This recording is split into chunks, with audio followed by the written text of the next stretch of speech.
मित्रांनो, तुमचं पुन्हा एकदा GB स्टोरी टेलर या यूट्यूब चॅनलवर स्वागत आहे. आजच्या आपल्या गोष्टीचं नाव आहे चित्रा, लेखिका पूनम. पण गोष्ट सुरू करण्याआधी जर कोणी या चॅनलवर पहिल्यांदाच आलेले असाल तर त्यांनी या चॅनलला सबस्क्राईब करायला विसरू नका. चला तर मग अजिबात वेळ न घालवता गोष्टीला सुरुवात करूया.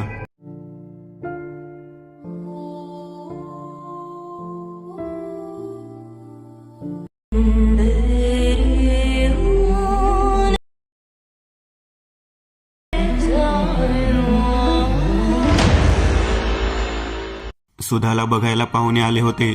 घरात सगळ्यांची लगबग चालू होत होती. सुधाचे घर म्हणजे अगदीच पारंपरिक, जुन्या चालीरीती, जुने संस्कार, त्या पद्धतीने सगळी व्यवस्था केली होती. खरं तर तिची आजी जास्त जुन्या विचारांची होती आणि पूर्ण घर तिच्याच मताने चालायचं. त्यामुळेच तर एकमेकांचे फोटो पण नव्हते पाठवले. म्हणजे दोघांनाही माहीत नव्हतं ज्या व्यक्तीला आपण पाहायला आलोय ती व्यक्ती कशी दिसते किंवा तिचं नाव काय. आजच्या या मोबाईल आणि सोशल मीडियाच्या जमान्यात सुद्धा मुलगा भरपूर शिकलेला होता. आमची सुद्धाही काही कमी नव्हती बरं का. ती पण एक सॉफ्टवेअर इंजिनियर होती आणि तिला बघायला आलेला सुयश हा सुद्धा सॉफ्टवेअर इंजिनियर होता. दोघांची जोडी मस्त वाटत होती. सुधाच्या काही मैत्रिणी आल्या होत्या. आज रविवार असल्यामुळे त्यांना सुट्टी होती. त्या तिला सारख्या चिडवत होत्या, मस्त तयार हो म्हणत होत्या. पण आजीने सुधाला थोडाही मेकअप करायचा नाही की जास्त नटापटा पण करायचा नाही असं सांगितलं होतं. मुलीची जात आहे तुझी, थोबाड वर करून पाहू नकोस मुलाला. हळूच थोड्या तिरप्या नजरेने बघून घे. आणि हो, डोक्यावरून नाही पण खांद्यावरून तरी पदर घे. सगळ्यांच्या पाया पड. लगेच सोफ्यावर नको बसू. तिथे खाली पाट मांडलाय त्यावर बस आणि विचारलेल्या प्रश्नांची उत्तरं नीट दे. आशील तू मोठी विजिनियर का काय ते. शेवटी काय रांदावाडा आणि उष्टकाडाचा असते या बाईच्या नशिबात, आजी म्हणाली. बिचारी सुद्धा फक्त होकारार्थी मान हलवत होती. आता काय आजीचा प्रत्येक शब्द उचलूनच धरावा लागायचा. मग काय अगदी काठापदराची साडी घालून हातात पोहे घेऊन ती मुलगा पाहायला समोर गेली. आजीने सांगितलं होतं ना, अगदी तसं. सुधाने खूप प्रयत्न केला होता मुलाचं पूर्ण नाव माहीत करून घ्यायचा. निदान सोशल मीडियावर तरी पाहिलं असतं त्याला. पण घरी कोणीच काही सांगत नव्हतं. फक्त मुलाचं नाव सुयश आणि तो पण सॉफ्टवेअर इंजिनियर आहे इतकंच तिला माहीत होतं. यावरून कसं शोधणार होती ती. आता काय आलेला मुलगा बघायचा, दुसरं काय. पण तोही तिरप्या नजरेने पाहायचा. म्हणजे असं झालं काहीतरी आवडीची वस्तू घ्यायला जायचं पण सरळ बघायचं नाही, गुपचूप पाहायचं. खरं तर हा पाहायचा कार्यक्रम सुधासाठी नव्हताच म्हणा ना. तिचं मत, आवड निवड याचं कोणालाच काही पडलेलं नव्हतं. घरी इतकंच हवं होतं की मुलगा श्रीमंत हवा, चांगल्या घराण्यातील असावा. मुलाची आणि मुलीची उंची मापात असावी, म्हणजेच मुलगा उंच असावा, मुलगी नव्हे. तर हे सगळं असं होतं. मग ठरल्याप्रमाणे ती मंडळी आली. जशा सुधासोबत मैत्रिणी होत्या तसेच त्याच्यासोबत मित्र होते. तो आला आणि मित्रांसोबत सोफ्यावर बसला. बाजूच्या खुर्चीवर त्याचे वडील आणि मध्यस्थी करणारे भटजीबुवा बसले होते. तेच हे स्थळ घेऊन आले होते. त्यांच्या म्हणण्यानुसार 36 गुण जुळत होते दोघांचे. लाजत लाजत सुद्धा पुढे गेली. समोर बघायची खूप इच्छा होती. कसा असेल हा मुलगा, काय असेल, त्याला मी आवडेल का, तिला खूप उत्सुकता होती. पण करणार काय. हातातील पोह्यांचा ट्रे प्रत्येकासमोर ती घेऊन गेली. पण आजीने सांगितल्याप्रमाणे मान खालीच सगळ्यांना पोहे देऊन पाटावर जाऊन बसली आणि हळूच मुलाला पाहायचा प्रयत्न करू लागली. कसला काय दिसतोय. तिच्या मैत्रिणींनाही आजीने पुढे येऊ दिलं नव्हतं. काय तर म्हणे आपली मुलगी सोडून हिच्या मैत्रिणीलाच पसंत करतील. मुलगा मात्र सगळे मित्र बरोबर घेऊन बसला होता. आता मुलीने कसं बरं ओळखावं. त्यालाही नियम नसतात नाही का. म्हणजे हे बरं आहे नाही का. मुलगी कोण आहे मुलाला लगेच समजतं पण मुलीला मात्र मुलगा नाही समजत. शिवाय तिने गुपचूप तिरप्या नजरेने बघायचं. आता त्यातला मुलगा कोण आहे किंवा कुठे बसला आहे हे जर माहीत असेल तर निदान ती पटकन त्याच्याकडेच बघेल ना. पण खूप प्रयत्न करूनही सुधाला मुलाचा चेहरा काही दिसलाच नाही. सुधाची आजी मुलाला म्हणाली, पोरा, काही प्रश्न विचारायचे असेल तर विचार मुलीला. तुमच्या घरी जसं वातावरण आहे तसंच आमच्या घरी आहे. मुलगा नाही काही विचारणार, आम्ही विचारतो. मुलाचे वडील म्हणाले. सुधा मनातल्या मनात, काय रे देवा, निदान मुलाचा आवाज तरी ऐकला असता. ते पण नाही. खरंच कसं आहे हे? मग हा बघायचा कार्यक्रम तरी कशाला करायचा आहे लोकांनी? एकमेकांना बघायचं होतं, बोलायचं होतं आणि ठरवून टाकायचं ना. आमच्या मताला कुठे मान आहे तसाही. पप्पा, असं नाही चालणार. मी काय प्रश्न विचारणार तिला? शेवटी आमच्या आयुष्याचा प्रश्न आहे. सुयशच्या वडिलांनी त्याच्याकडे रागात पाहिलं. आपा असं नका बघू. तरी पण मी तर प्रश्न विचारणार आणि माझे मित्रही विचारणार. अरे पोरा, विचार विचार, बिंदास विचार. आजी म्हणाली. त्याच्या वडिलांना म्हणाली, अहो आजकालची पोरं आहेत हो, त्याला काय विचारायचंय ते विचारू देत. सुधा मनातल्या मनात म्हणाली, बघा आमची आजी, जगाला सूट आहे पण घरातल्यांच्या मताला काही किंमत नाही. सुधाचा सुयशला बघायचा प्रयत्न अजूनही चालू होता. वरती कसं बघावं? शेवटी तिने प्रयत्न करून पटकन वरती पाहून घेतलं. धत्तेरी, समोर तर 4-5 जण बसले होते. आता यातला मुलगा कोणता हे कसं समजणार? ती हा विचार करत असताना अचानक तिच्या कानाजवळ आवाज आला. कसला विचार करतेस? उठ, विचार यातला मुलगा कोण. तू पण प्रश्न विचार. तुला पण काही माहिती हवी असेल ना त्याची. संसार तुला करायचा आहे, घरच्यांना नाही. सुधा बारीक आवाजात, कोण तुम्ही? मला दिसत का नाहीये? मला असं का सांगताय चुकीचं? तो आवाज, मीही तुझ्यासारखीच आहे. माझं आयुष्य खराब झालं, मी इतर कुणाचं होऊ देणार नाही. अहो असं नका बोलू. मी आजीच्या पुढे नाही जाऊ शकत. तसे घरचे जे करतील ते चांगलंच करतील, ते थोडी माझं वाईट करणार आहेत. सुधा म्हणाली, तू असं ऐकणार नाहीस तर आता मलाच काही करावं लागेल. तुम्ही काय करणार? जे तुला पाहायचं आहे ना ते तुला पाहायला लावणार. जी माहिती तुला हवी ती तुला घ्यायला लावणार, विचारायला लावणार. बघ मी सांगते, तुझ्या पद्धतीने शिस्तीत करू, नाहीतर मग माझ्या पद्धतीने होईल. आहात कोण तुम्ही? मला धमकी देत आहे. मी नाही असं काय करणार. तो आवाज, ठीक आहे मग तयार राहा, जे होईल ते होईल. पण खरा मुलगा कोण आहे ते समजल्याशिवाय मी तुला लग्नाला होकार देऊ देणार नाही. आधीच मी वैतागलीये, का मला त्रास देताय तुम्ही? पुढचा त्रास वाचवण्यासाठी हा थोडासा त्रास चालून जाईल. मला मंजूर नाही तुला पुढे कुठलाच त्रास होणे. मीच जाते इथून. एकतर तुम्ही समोर येत नाहीये, कुठून बोलताय नक्की? आणि बाकीच्यांना तुमचा आवाज जात नाही, फक्त मलाच काय येतोय. मी इतर कोणालाही दिसत नाही जोपर्यंत माझी मर्जी नाही. आता तुम्हाला पाहू शकशील, थांब जरा. असं म्हणत ती सुंदर बाई सुधाला दिसली, पण तिला पाहून सुधा मात्र घाबरून गेली. पुढच्या क्षणात सुधा उठून उभी राहिली.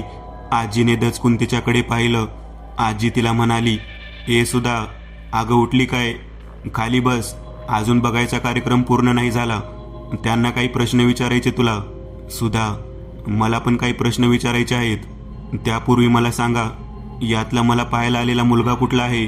आजी, ते तुला सगळं नंतर सांगू आम्ही. पहिली त्याची पसंती तर होऊ देत, मग सगळं नीट होईल. अशी कशी पसंती होणार? मला आधी सांगा, मुलगा कोण आहे यातला? सुधा, 4 लोकात काय चालू आहे तुझं? आजी मला सांग तर, मुलगा कोण आहे ते? कोणीच काही उत्तर देत नाही म्हटल्यावर ती सरळ समोर बसलेल्या त्या 4-5 जणांकडे गेली. मला सांगा, तुमच्यापैकी मला बघायला कोण आलंय? सुयशला खूप हसू येत होतं. तो म्हणाला, मीच तो मुलगा. मीच आलोय तुम्हाला बघायला. बघा आवडते का तुम्हाला? विचारा मला काय विचारायचंय ते. सुधा, माझं पण सॉफ्टवेअर इंजिनिअरिंग झालंय. मी एका सॉफ्टवेअर कंपनीमध्ये सॉफ्टवेअर डेव्हलपर म्हणून काम करते. मला की नाही खूप काही हॉबीज आहेत. तुमच्या हॉबीज काय आहेत? हे बोलणं होत असताना बाजूचे सगळे वैतागून बघत होते. सुधाचे आई वडील तर पार घाबरून गेले होते. आता ही आजी नंतर काय करेन कुणास ठाऊक. एक सांगू का तुम्हाला, तुम्ही मला खूप आवडलात आणि तुमचा कॉन्फिडन्स जबरदस्तच. मलाही नाही आवडत असं जुन्या गोष्टी कवटाळत बसणं. माझं म्हणणं तेच आहे, संसार आपल्याला करायचा आहे तर आपण आधी एकमेकांना पसंत करायला हवं, आपले विचार जुळायला हवे. सुधा एकदम झटका बसल्याप्रमाणे सुयशच्या अंगावर कोसळली. सॉरी म्हणत ती उठली. काय झालं? टेन्शन आलं का तुम्हाला? इतकी मोठी हिंमत दाखवलीत आणि मग आता कशाला टेन्शन आलंय तुम्हाला? काही टेन्शन घेऊ नका, या इथे बसा. सुयशने तिला पाणी प्यायला दिलं. थँक्स आणि सॉरी हां, मी कशी काय पडली मला नाही कळलं. मीही चकित झालो. कदाचित तुम्हाला चक्कर आली असावी. मला असं वाटलं की म्हणजे असं काहीतरी वेगळं वाटलं.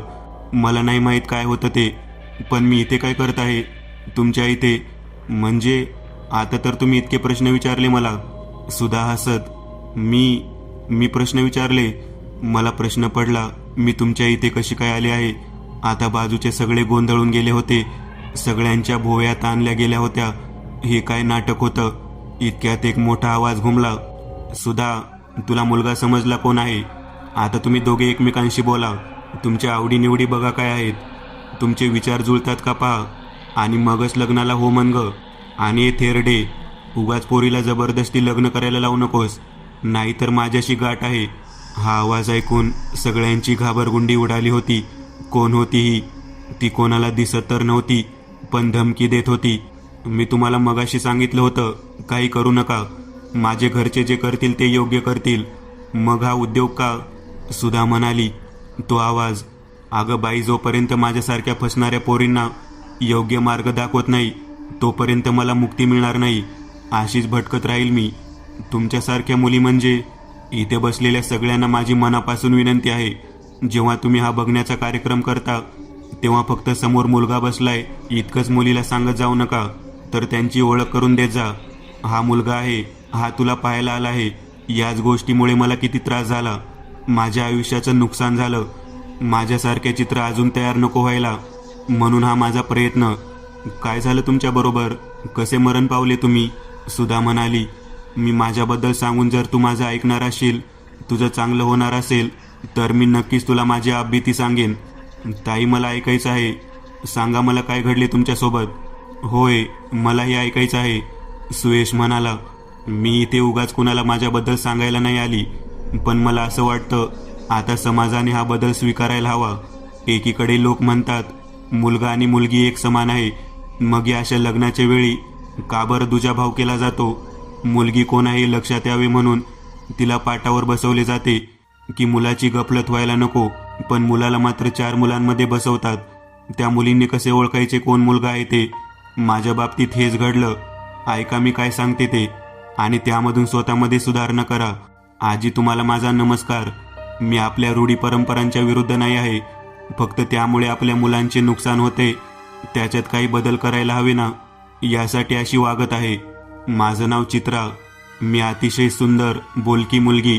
लांब सडक केस, तरतरीत नाक, गव्हाळ रंग, पाणीशार डोळे. खूपच सुंदर होते मी, पण मला शिक्षणात अजिबात रस नव्हता. कशीबशी 7वी पास झाले, पण पुढे काय, मी शाळेत जायलाच तयार होईना. 4 भावांच्या पाठीवर झालेली मुलगी, एकतर शेंडेफळ आणि त्यात लाडवलेली.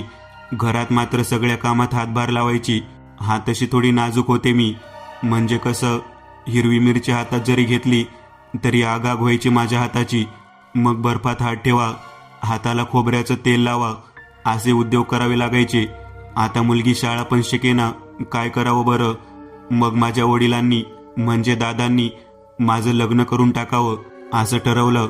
म्हणजे कसं, तिच्या घरी ती सुखी. आता तुम्ही म्हणाल, अहो 7वी म्हणजे अवघी 14-15ची पोरकी, लग्न कसं बरं? तर त्याचं असं झालेलं, मला प्रत्येक वर्गात 2-3 वर्षांचा मुक्काम आवडायचा. करणार काय ना, शिक्षण आवडतही नव्हतं, शिवाय ते मला जमतही नव्हतं. आता मी 20 वर्षांची होते. भावांची पण लग्न करायची होती. त्यातल्या एकाचं झालं होतं, पण बाकी तिघांचं म्हणणं होतं आधी बहिणीचं लग्न मग आमचं. 4 भावात 1 बहीण, त्यामुळे भावांचा जीवच की हो मी. मग काय, वडिलांनी स्थळ शोधायला सुरुवात केली. त्यांचं काम होतं सगळ्या लोकांचं व्यावसायिक रजिस्ट्रेशन करायचं, बाकी लायसन्स वगैरे. अशातच त्यांची ओळख झाली या पाटकर परिवाराशी. त्यांच्या घरात लक्ष्मी राहायलाच होती असं म्हणा ना. त्यांचा धाकटा मुलगा अर्जुन लग्नाचा आहे असं समजलं. आता इतकं चांगलं स्थळ कोण हो सोडणार? पाटकर म्हणजे आज व्यवसायात मोठं नाव. अर्जुनाचा मोठा भाऊ करणने सगळं ऐश्वर्य स्वकष्टाने कमावलं होतं. जेव्हा करण 10वी पास झाला तेव्हा त्याचे वडील अचानकपणे तापाचं निमित्त होऊन सगळ्यांना कायमचं सोडून गेले. मग चॉकलेटच्या कारखान्यात, औषधांच्या कंपनीत, जिथे मिळेल ते काम करत करण घर चालवत होता. असाच वडिलांचा प्रिंटिंग प्रेस जो कर्जात होता तो सोडवला त्याने. लोकांचा विश्वास कमवून पुन्हा जोमाने कामाला लागला आणि एका छोट्या प्रेसचा मोठा प्रिंटिंग प्रेस झाला. त्यांनी अर्जुनला शिकायला प्रोत्साहन दिलं. हवे तेव्हा सगळं दिलं. अर्जुन जे मागायचा ते करण त्याला द्यायचा. आई म्हणायची, अरे इतका पण नको लाडाऊस त्याला. अगं आई, कमवायचं कोणासाठी? आपल्यासाठीच ना. मग मी म्हणजे तोच की. करण म्हणाला. इतकं प्रेम पाहून त्या माऊलीचे डोळे भरून यायचे. नेहमी काही कष्ट न करता सगळं मिळत होतं. त्यामुळे पैशांची किंवा माणसाची किंमत अर्जुनला नव्हती. तो वाईट संगतीला लागला. शिक्षणासाठी दिले जाणारे पैसे मित्रांवर उडवू लागला. बरेच वेळा शाळेत दांड्या उडत होत्या. तो इंग्लिश मीडियममध्ये शिकत होता. तो नापास झाला की तोंड बारीक करून करणकडे जायचा. दादा, मी नापास झालो रे. खूप अवघड जाते इंग्लिश मला. आपल्या घरात आणि सगळीकडे मराठी वातावरण. अचानक ते इंग्लिश जड जाते बघ मला. तू नको रे टेन्शन घेऊस. त्या बाईला आणि त्या मास्टराला काय कळते तवा? माझा भाऊ किती भारी लिहितो पेपर. वाचत नसतील नीट म्हणून नापास झाला तू. आणि इंग्लिश काय सोपं असतं होय? असू दे रे, परत शिक. अरे हो दादा, मी किती पण चांगलं लिहिलं तरी नापास करता येते. मी लिहित राहणार. बघू की किती वेळ नापास करता येते. भाबडी आई सिंधू त्याच्या तोंडावरून हात फिरवून डोक्यावर बोट मोडायची तर कडकड वाजायची. बघितलं ना कशी नजर लागती माझ्या पोराला. म्हणून नापास होतोस तू. काही होत नाही. एका वर्गात 2दा शिकला की जास्त चांगलं लक्षात राहील तुझ्या. गुणाचं ग बाई पोर माझं, असं म्हणायची.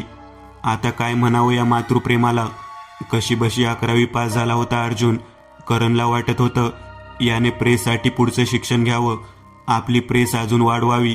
पण अर्जुनला फक्त मौज मजा करायची सवय लागली होती. जेव्हा अर्जुन 5वीला होता तेव्हा करणला चांगलं स्थळ चालून आलं. ते होतं उमाचं. 1च महिन्यात सगळं नक्की करून तिचं पाटकर परिवारात आगमन झालं. खूप सुंदर आणि शालीन होती ती. करण होता 18 वर्षांचा आणि ती 16 वर्षाची.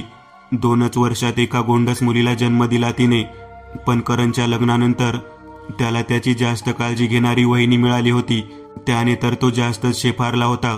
एका अपघातात ती मरण पावली आणि करणने दुसरं लग्न केलं सिंधू सोबत. आता त्याला अजून एक मुलगी होती. उमाची मुलगी खूप पोरकी झाली होती. तिला सगळेच खूप जीव लावायचे. बिनाईचं लेकरू असं म्हणून. तर एकूण काय, घर खूपच सुखी होतं. कसलीही कमतरता नव्हती तिथे. मग एक दिवस पाहायचा कार्यक्रम ठरला. आमचे अर्जुन साहेब सोबत 4 मित्र घेऊन गेले. त्या मित्रांमध्ये अजित काळा सावळा होता, पण खूप स्मार्ट होता. तो सारखाच काही ना काही प्रश्न विचारत होता. आणि कमाल अशी झाली होती की अर्जुनच्या बाजूलाच तो बसला होता. आमच्या घरी ते तिरपी नजर वगैरे नव्हतं, पण मला कोणी सांगितलंच नाही यातला मुलगा कोणते. मी अजितलाच मुलगा समजले. अर्जुन काही मला आवडला नव्हता. माझं मन आलं होतं अजितवर. मला सगळ्यांनी विचारले, आवडला का ग मुलगा? लाजतच मी होकार दिला. त्या काळी एकदा लग्न ठरलं की भेट वगैरे असं काही नसायचं. मग काय, लगेचच सुपारी फुटली आणि काही दिवसातच लग्नाचा मुहूर्त पण निघाला.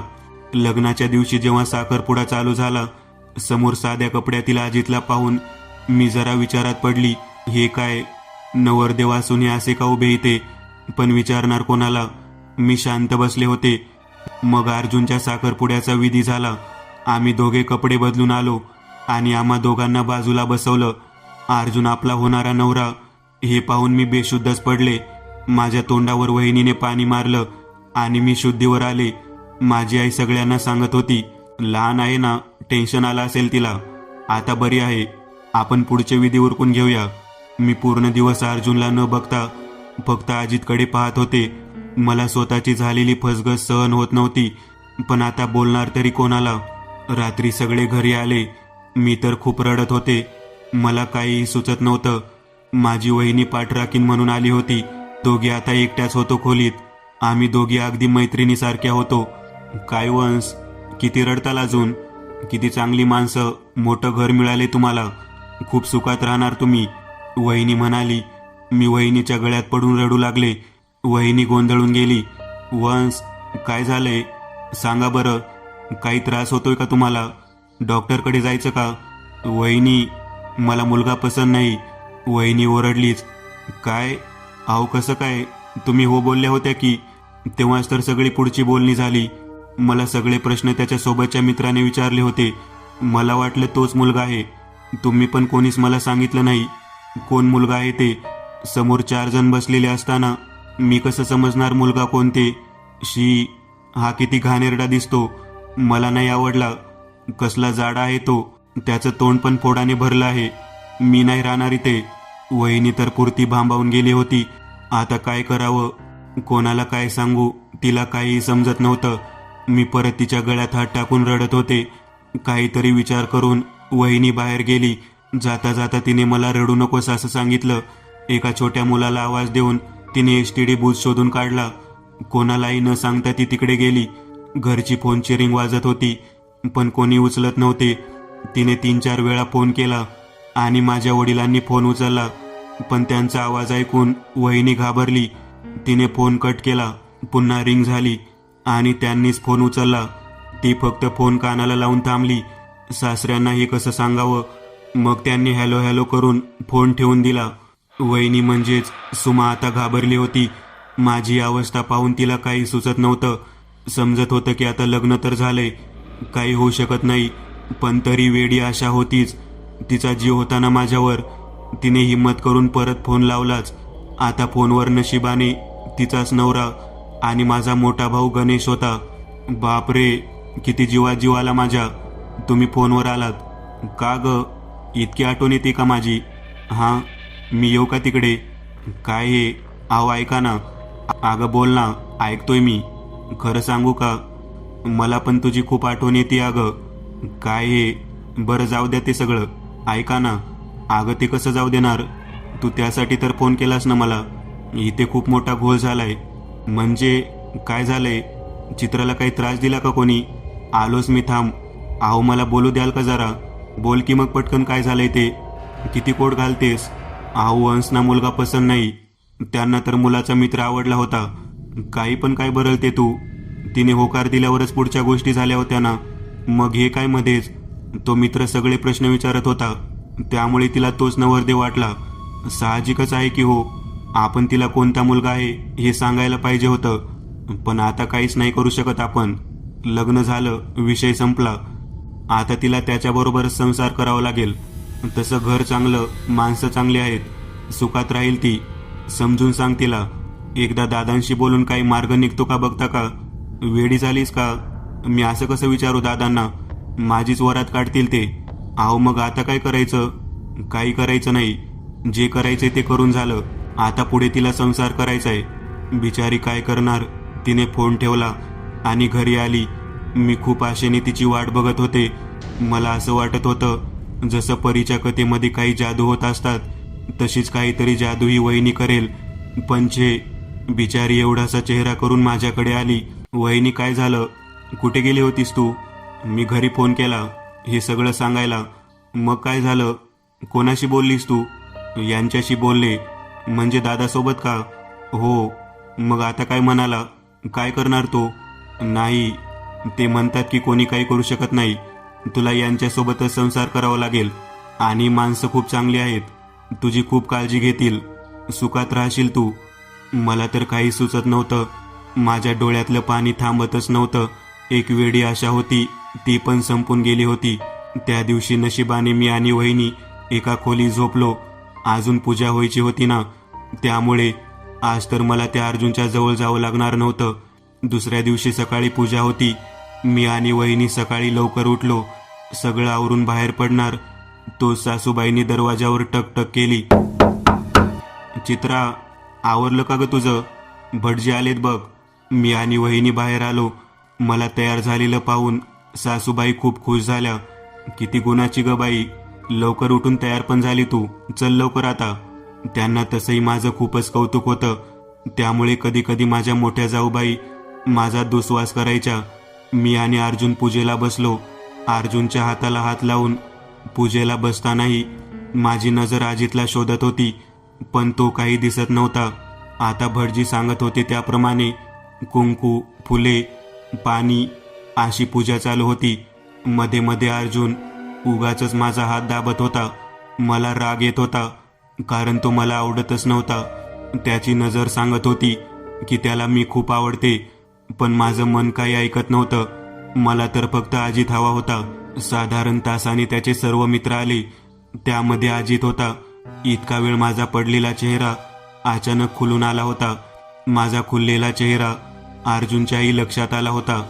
त्याची नजर मला सांगत होती, पण त्याला हे समजलं नव्हतं की तो का खुलला आहे. येऊन अजित अर्जुनच्या बाजूला बसला. मी चोरट्या नजरेने त्याला बघत होते. आता पूजा झाली. आरतीसाठी भटजींनी ताट अर्जुनच्या हातात दिलं आणि मला त्यांच्या हाताला हात लावून आरती करायला सांगितले. इच्छा नसतानाही मी त्याच्या हाताला हात लावला होता.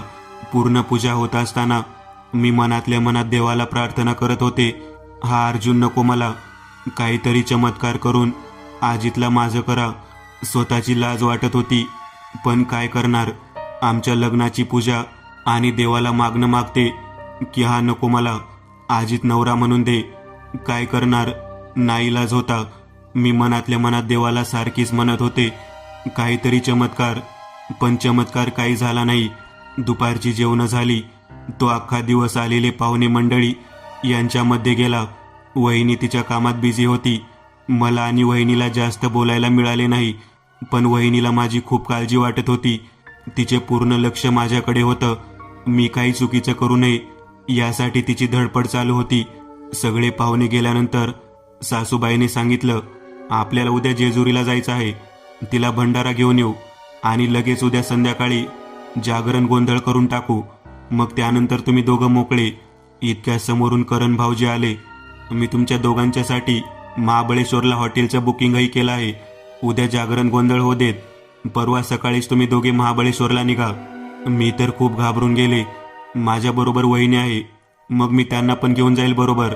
सगळेजण जोरजोरात हसायला लागले. अगं तुम्ही हनीमूनला जाताय, फिरायला नाही. तिथे कोणीही सोबत येणार नाही. तुझा नवरा आणि तू जावा फक्त. झाली का पंचायत. मनात तर येत होतं असं म्हणावं की सोबत अजितला घेऊन जाते मी. तू नको अर्जुन. मग माझी वहिनी एकटी राहिली ते तिचं कसं करणार. तू काही काळजी करू नकोस. तुझ्या वहिनींना आपण परवा घरी सोडू. त्या पाठराखीन म्हणून आल्यात ना, त्यांचा जो काही मानसन्मान असतो तो करून आम्ही त्यांना घरी सोडू. पण मग मी पूजा झाल्यावर घरी जायचं असतं ना, मग मी पण वहिनीसोबत जाईल. परत सगळे हसायला लागले. तुला जायचंय पण आता नाही. तुला आता जायचंय ते महाबळेश्वरला. मग तिकडून आल्यावर 1-2-3 दिवस जाऊन ये तुझ्या माहेरी. माझी मनात नुसती उलागाल चालू होती. अजूनही आशा होती काहीतरी चमत्कार होऊन मी अर्जुनच्या ऐवजी अजितची होईन. पण एकदा हनीमून झाल्यावर कोणीच काही करू शकणार नाही. मला ते अजिबात होऊ द्यायचं नव्हतं. मी खूप पळवाटा शोधत होते, पण नेमकं कुठेच बसत नव्हता. दुसऱ्या दिवशी सकाळी सकाळी आम्ही सगळे आवरून जेजुरीला निघालो. गाडीमध्ये मी आणि अर्जुन बाजूबाजूला बसलो. मला असं वाटत होतं की अजित पण येईल सोबत, पण तो नाही आला. अर्जुन खूपच खेटत होता मला. मी माझं अंग चोरून बसत होते, पण तो अजून जास्त जवळ येत होता. आम्ही तासाभरात जेजुरीला आलो. सगळ्यांच्या हट्टामुळे अर्जुनने 5 पायऱ्या चढायला मला उचलून घेतलं. मला त्याचा स्पर्श नकोसा वाटत होता, पण या सगळ्यांच्या समोर काय बोलणार. त्याने मला उचलताना एक गोष्ट जाणवली. तसा तो शारीरिकदृष्ट्या खूपच स्ट्रॉंग होता. प्रथेप्रमाणे तर 5 पायऱ्या चढायचं असतं बायकोला घेऊन, पण हा तर खूप वरपर्यंत घेऊन गेला होता मला. त्याचा तो फिटनेस मला भावून गेला. पण मन तर अजितकडेच धाव घेत होतं. तो पूर्ण दिवस दर्शन आणि प्रवासात गेला. त्याच दिवशी रात्री जागरण गोंधळ ठेवला होता. दिवसभराचा खूप थकवा आला होता, पण नवरा नवरीला तर तिथे थांबावंच लागतं ना. आमच्या अंगणात हा कार्यक्रम होता. आम्हाला दोघांना एका कॉटवर बसवलं होतं. बाजूला लहान पोर, मोठी माणसं बसली होती. माझे डोळे आता मिटायला लागले आणि नकळतपणे मी अर्जुनच्या खांद्यावर डोकं ठेवून झोपले. मध्ये जाग आल्यावर मी स्वतःला सावरलं आणि स्वतःवरच चिडले. अर्जुन तर खूप खुश होता. काय होणार होतं आता. काही चमत्कार होणार होता का. मी एक नवीन चॅनल ओपन करत आहे. त्यावर तुम्हाला ॲनिमेटेड हॉरर स्टोरीज पाहायला मिळतील. त्या चॅनलची लिंक या व्हिडिओच्या डिस्क्रिप्शनमध्ये दिलेली आहे. चॅनलला सबस्क्राईब करायला विसरू नका. मित्रांनो, आज पुरतं एवढंच. तुम्हाला जर काही गोष्ट आवडली असेल तर नक्की लाईक करा. तुमच्यापैकी बरेचसे जण व्हिडिओ लाईक न करताच पळून जातात, पण हा जर व्हिडिओ तुम्ही लाईक केला तर मला जरा बरं वाटेल आणि असेच भारी भारी व्हिडिओ बनवायची माझ्यात एनर्जी येईल. त्यामुळे नक्की लाईक करा. आणि अजूनही कोणी या चॅनलला सबस्क्राईब केलेलं नसाल तर लगेच सबस्क्राईब करून टाका आणि बाजूची घंटी ती मात्र दाबायला विसरू नका. देवाची घंटी आहे ती. चला तर मग पुन्हा भेटूया अशीच एक आगळी वेगळी गोष्ट घेऊन पुढच्या भागात.